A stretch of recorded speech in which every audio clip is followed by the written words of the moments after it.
The late Dr. Solomon Kgokgopana Matseke was no ordinary man. He was more of an extraordinary man living in extraordinary times.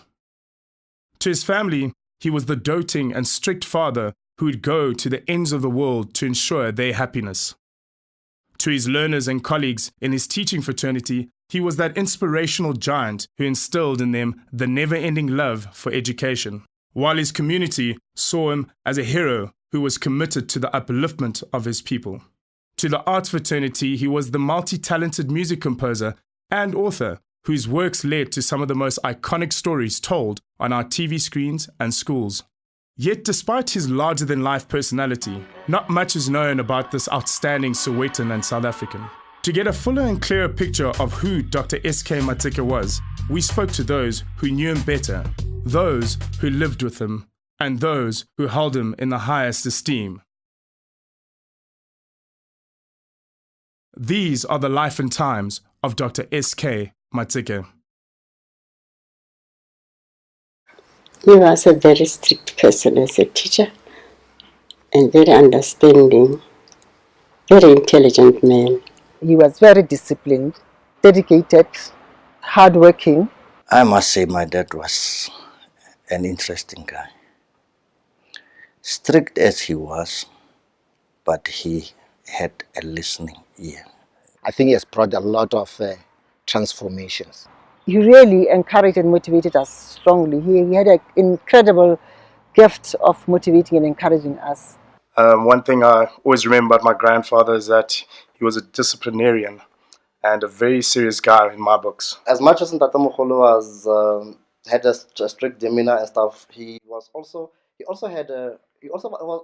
a bit of a free spirit. His strictness, more especially to us as children, irrelevantly to be together and irrelevantly, to have his philosophy of life.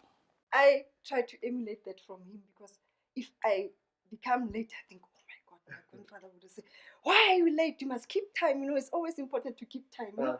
That's what I try to emulate from him, keeping time. Very neat person. He liked beautiful things. He was just a special person in his life.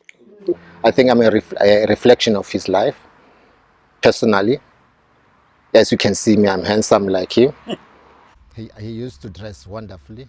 I dress wonderfully too. What I admire about my grandfather the most was that he was a man of many interests and talents, and he made sure that whatever he has an interest in, he pursued it very passionately. I think the lives he's touched more than the accolades speak for themselves. And especially around people that maybe don't know that the way they speak about Matsekes and the way they speak about him and Koko and how they've touched their lives, and just being around that kind of family and the love. I think that's the most important thing that he did for us. He left bits and pieces of himself in each and every one of us.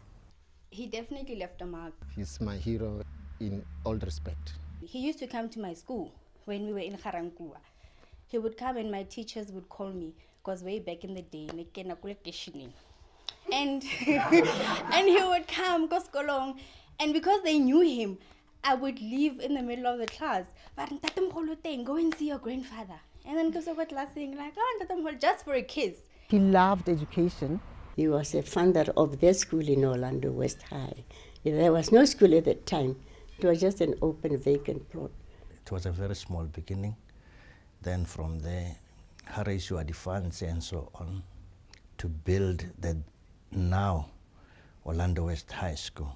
Orlando West changed because of Orlando West High School, which is affectionately known as Matseke High School.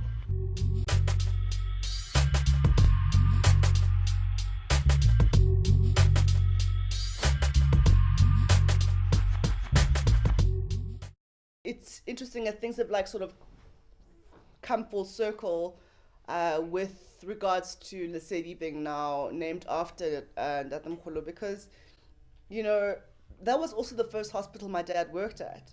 When this Clinix was started, September in Dobsonville, it was like a small beginning.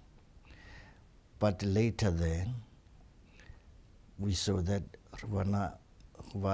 in First Flores and so on. He named all those hospitals, and it's interesting. This is the one. He didn't name Lesedi obviously, but he named the other ones. My father would have loved the best of all these clinics.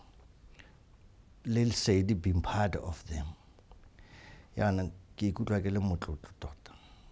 I feel very happy that something has come into the Clinix group to think about renaming the clinic Lesedi. After those moving stories, there's little doubt that Dr. SK Matseke was a South African of great stature, loved and admired by his family and friends, and respected by his peers. This is but a snippet into the life and times of a tenacious man whose legacy is yet to be fully celebrated. An icon worthy of being emulated by the younger generations in Soweto, South Africa, and indeed the world over.